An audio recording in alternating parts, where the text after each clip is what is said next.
Welcome to another CEO Wisdom podcast with Felix Velarde. He is the author of Scale at Speed, founder, chairman at 2Y3X, CSO at AVA Acquisitions, and heavyweight agency chair. We're going to talk about agencies, scaling, growth acceleration, leadership, and everything between. This podcast is sponsored by my podcasting company. It's called podfire.com. If you want to start, scale, be invited to a podcast like this one, or find sponsors or monetize your podcast, you can hit me up via LinkedIn, Charles Cormier, or go to podfire.com.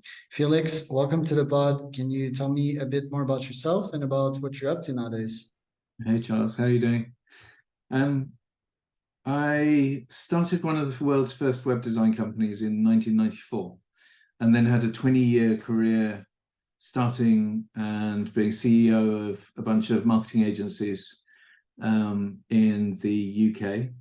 And then about 8 years ago, I stopped all of that. I was running an agency group with 12 agencies in it, and I decided to quit, finish, go and explore the world. I went to Burning Man, I went to every music festival I could find, and I had a great time. And then I came back and I started a growth accelerator called 2Y3X. And 2Y3X is a 2-year program for agencies that want to scale fast. It works through people-centric principles. It's a lot of fun. And that took off, and so that's been running for the last 8 years. And I wrote a book, Scale at Speed, that's published worldwide by Hachette in Audible and Kindle and Kobo and all the rest of the formats, paperback. And then a couple of years ago, started buying agencies and applying 2Y3X to them and the principles of Scale at Speed.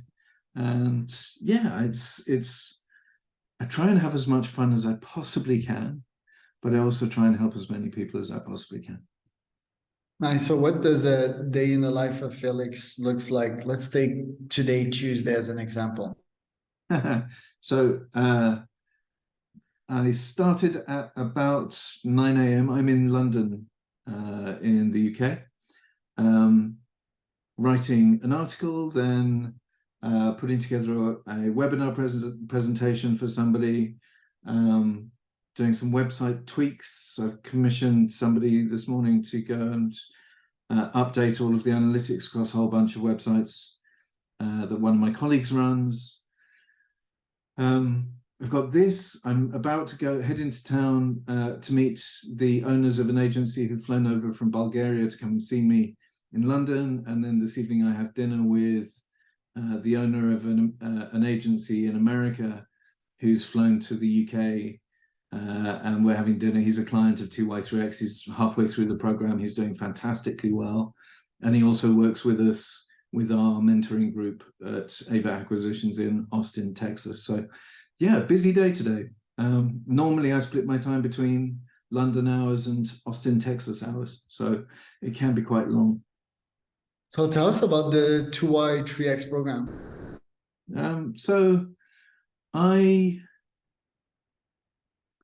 My first 2 or 3 agencies were really, really famous, and we did amazing work, but they were really bad businesses because I didn't know what I was doing. So they were world famous. We did amazing, groundbreaking work, but as businesses, they were at best, they weren't great. And so I look back on those days, and they're my learning experience. And so when I retired 8 years ago, I wanted to see if I could put something together that would help entrepreneurs like me who wanted to change the world, who wanted to do innovative stuff, but didn't know how to run businesses. Because nobody teaches you how to run a business. And you can buy, there are 1,000 books like Good to Great, and they're amazing, but there's no instruction manual. So 2Y3X came out of, how do you grow a business? What are the common bottlenecks? How do you stop you being, as the founder, being the sort of the single point of wisdom, if you like, and therefore the single bottleneck to growth? And how do you get the people around you to buy into your vision? And how do you empower people? And so 2Y3X is a program that empowers people within the company to take responsibility for designing the next version of your company, the bigger, better version, and then taking you there, little piece by little piece. So it's a really straightforward 1 day a month program. It creates succession team by empowering the right people in the business. It focuses on the superstars. It releases, as I say, the founder from being the one person who delegates everything, the one person who's got all the wisdom, and distributes that responsibility, which means that it de-stresses the founder and puts in place a scalable process. And you don't have to reinvent the wheel. And so 2Y3X comes along and says, right, listen, there's some standard practice for this, there's some standard practice for that. And if you think this through, if you read these 2 books, you'll come up with a solution that works brilliantly for you and for your culture to help you scale. And then we supervise this team and facilitate their growth. So we don't tell people what to do, we empower people to come up with their own solutions. And that's why it's so successful. And how successful was it? I see huge logos there: HSBC, Dun and Bradstreet, Unilever, etc., etc. How big was it, and why did you put an end to that? Well, the agencies that I had, well, I had one of the first web design companies. I had the world's most awarded digital agency at one point. I had one of the first interactive television agencies. I had the leading CRM agency. And I think by the end of 20 years, I'd got slightly bored of running my own agencies. And I'd made enough money, and I was starting to run, I'd run an agency group for two and a half years. And I just decided that I'd had enough of all of the stress and all of the responsibility. So I kind of, I gave up in a funny kind of way. I decided I'd had enough and that I could stop and that I really needed a break. And so I took 9 months off. It was supposed to be a year, but after 9 months, I decided I really wanted to do something else. And actually, I wanted to do something where I didn't have to have any clients and I didn't have to have any staff. And so I'd have no responsibility and zero stress, which sounded great. But in reality, very quickly, it turned into a consulting firm. And then we won clients in the Middle East and in Africa and the US. So it kind of took off of its own accord. But I'm really lucky, actually, because I now have somebody who's much better at running it than I ever was, a woman called Mo Lishomwa, who's based in Zambia, and she's brilliant. And I've got a team of facilitators who do all of the work. And so I'm back to being chair, which is my favorite spot. Why is it your favorite spot? Because I get to help people be the best that they can be without having to do all of the work myself. So I become sort of coach in chief. And coaching is wonderful because you get to see people really coming to their own conclusions and flowering and blossoming and becoming the best version of themselves. And so I can take the sort of abstract responsibility. I no longer need the glory for myself of having done the work. So, you know, I as I say, I'm lucky I've got this book. And I've got a team that is much better at it than I ever was. And so I get to sort of do some fine tuning and some, you know, I get involved and roll my sleeves up when I'm needed, but I don't have to be there 24 hours a day. How do you get great CEOs or COOs to manage your agencies and your businesses?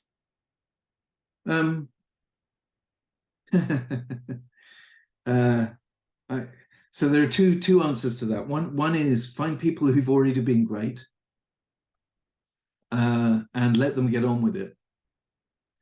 I think nobody needs me to tell them what to do. If they're really, really good, they know what to do. They need permission They don't want instruction. And I think that that's common for all kinds of employment, really. Most people don't want instruction. Most people want permission. And so my job, being, chair of 2Y3X or chief strategy officer at Ava Acquisitions, my job is to give people permission and give people the framework and the resources to be able to do their best work, and the encouragement and the coaching so that they can feel like they're fulfilling themselves. And I think that that's the essence of great management, is not managing, right? The essence of getting the best out of people is to let them bring the best to the party. Now, obviously, so second part, you've got to find brilliant people. And I only want to work with superstars and A players. And I'm very, very, very careful that I only really work with people who share my core values, my personal values, because then I know that I can trust them. So my values are things like honor and respect and so on. And I want people around me who share those values, because then I know that no matter what the crisis is, they will behave honorably and with respect for others and so on. And so that's the kind of the table stakes, is finding people who share my values. And then I just want the very best people. And I'm fortunate to be at the other end of a long entrepreneurial career, where I can help other people become brilliant, rather than having to try and be brilliant myself, which I frankly wasn't as good at as some of my new colleagues are. So yeah, so it's an easy job if you find the right people. How do you compensate them? Heavily. Mostly performance, little salary. No, usually, I mean, if you're running an agency, I would say that 50% of your remuneration is basic salary, and 50% of your remuneration is an annual bonus, and then you probably double that with share options in the wider group, or whatever the vehicle is for owning that company. And I think that you can't really reward too much. I think that if you found the right people, they will generate the reward for themselves. That said, I also think that I found over the years that real superstars don't really need financial reward. Once you take money off the table, real superstars want to succeed. They want something that's really challenging that they can succeed at. Because if you can give them that, then the money is secondary. Insights of yours that you had at Burning Man. Little pivot here. Trust yourself. Burning Man's one of those places where the environment is pretty harsh, and very quickly you are shown exactly what kind of person you really are. And I had an amazing experience, and I loved it the first time, and I've been, I don't know, 6 times since, and every time it shows me a different aspect of myself. And I think, firstly, be open to new experiences. Secondly, trust yourself. And actually, when I went to Burning Man the very first time, I did it at the end of 6 months of saying yes to every favor that anybody asked me. And I think that's a really, really good piece of advice. If you are unsure of yourself and you're unsure of your direction, just start saying yes to any favor that anybody asks you that doesn't involve money or death. And that saying yes to every favor gave me 2 businesses. It put me in charge of the UK arm of an NGO founded by the inventor of the internet, Vint Cerf. It found me my partner. It opened the door to 1 million friends. So saying, I think, be open-minded.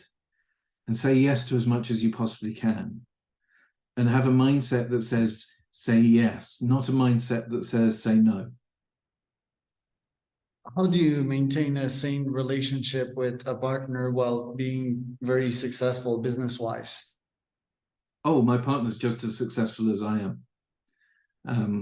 We balance each other out. She has two businesses of her own, and she's an actress, and she's doing a lot of campaign work for Ukraine because she's Ukrainian, and her family's still in Ukraine. So she works at least as hard as I do, probably much harder than I do, and she's amazing, and she's my inspiration. And so I think the relationship maintains itself. I think we both have a mutual admiration going. How can we fix the Ukraine situation? Not in a way that is the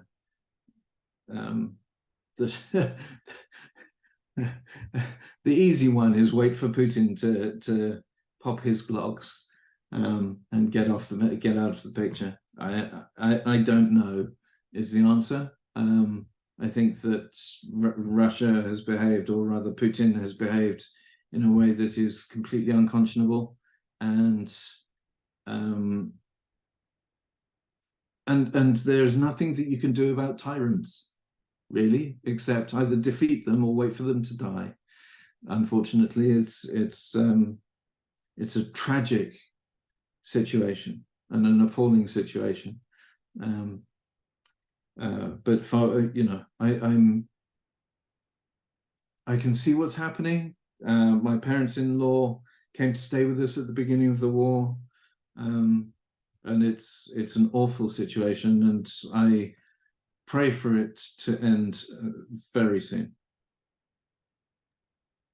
Some people depict Putin as a great leader, and someone that has been bullied by the US, which is not, I mean, it's never black or white. He's definitely a bully in that situation too. Yesterday, I was listening to the JFK peace speech. I'm going to repost it on my LinkedIn. But the broad lines and some insights that I got out of it is that, especially as males, aggression is easy. As how do you say, alpha males, aggression comes in as natural. While peace is harder. So it's like folks not to revolve on their instincts, little Putin judoka master, like, yeah, it's easy. Or when you play hockey, to tackle hard and, to win, lose, basically. And yeah, sometimes, not sometimes, but when you're a leader, comes with great responsibilities, and sometimes you can forget about those and, just take advantage of that power. Well, power should never be used, it should be there. It should be like a reserve of a last resort. But yeah, I think it was used way too early and with too much strength in that case. And I think people at the top sometimes forget about folks at the bottom, and people that are affected by their actions. Yes, millions of them too, and it's a tragedy. On your end, 2024 is coming. So what will be your top goals by then, and how will you spread your time and energy? So we've completed 4 acquisitions so far in America. Next year, I hope we do another at least 10 acquisitions. We should start seeing the fruits of applying 2y3x to our own agencies coming through. So we know that we're already scaling agencies very fast. This year, we've taken one agency from $3 million EBITDA to $4.5 million EBITDA in the space of, I think, 14 months. So we want to see that across the whole portfolio. And I want to see the agency group taking shape. At the moment, it's a little bit patchy. And so we are aiming to build something that really looks good, that's full service, that covers all of the bases, that's future focused, and full of superstar people. And I think that my greatest result next year will be watching the people in all the agencies that we've acquired doing their best work and having the best time that they can possibly have. I want to build an agency network that is full of people who are inspired to come into work every day. And if we can do that, then our clients will be happy and we'll carry on growing. And I think that's the best that we can hope for. Love that. Where can people find out more about you and your businesses, Felix? Either on LinkedIn, if you go to linkedin.com/in/agency chair, you'll find out about my career. 2y3x.com will give you all about the book and the scaling program. So I hope you go and check out 2y3x.com. And if you go to scorecard.scaleatspeed.com, you can do a self-assessment and figure out how ready to scale your own company is. That's free. It takes about 5 minutes, and it'll give you a very detailed appraisal of your own scaling prospects. I was Charles Cormier, your host, and Felix Velarde. You can find us on CEOwisdompodcast.com.